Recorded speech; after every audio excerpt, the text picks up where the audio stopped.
पाटिल आज संतोष देशमुख मर्डर केस में धनंजय मुंडे जो है उन्होंने मंत्री पद का इस्तीफा दिया है. त्यांनी दिला पण चार्जशीट दाखल झाल्याच्या नंतर दिला आणि त्याला पश्चाताप नाहीये. ते झालेला खुनाचा, त्या फोटोचा, त्या देशमुख कुटुंबाचा, त्यांच्यावर जे संकट आलं, इतके क्रूर पद्धतीने हत्या केली, याची त्याला पश्चाताप नाहीये. कारण त्याच्या त्या बोलण्यावरून लक्षात येतं की त्याने अगोदर ही गोष्ट मान्य केली होती की हा माझाच आहे म्हणून, खंडणी मागणारा आणि खून करणारा.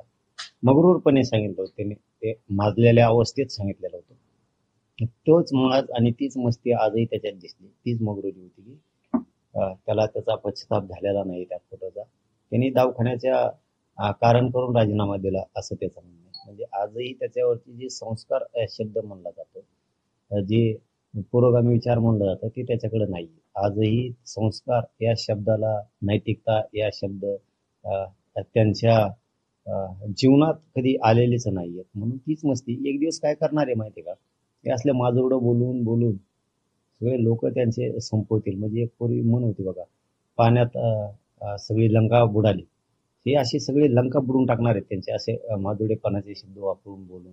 आजही त्याला त्या गोष्टीचा पश्चाताप नाही. ते लक्षात येतं लोकांच्या. बरं झालं ते मराठ्यांच्या ही गोष्ट लक्षात आली की ज्यांना आपण पोचलो तेच आपल्यावरती उलटत आहेत, आपल्या लेकरा बाळाला मारून टाकतायत. बरं झालं मराठी सावध झाले की आजही तितकीच मस्ती, तितकीच माजुरडेपणा अंगात आहे यांच्या.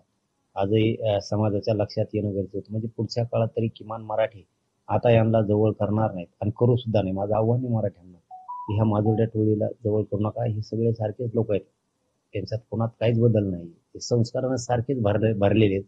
बरबडलेले विचाराचे लोक आहेत.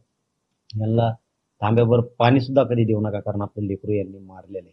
दुसऱ्याचं मारलं म्हणजे ते आपलं नाही असं वागायचं नाही. कट्टर आणि कडवट वागा.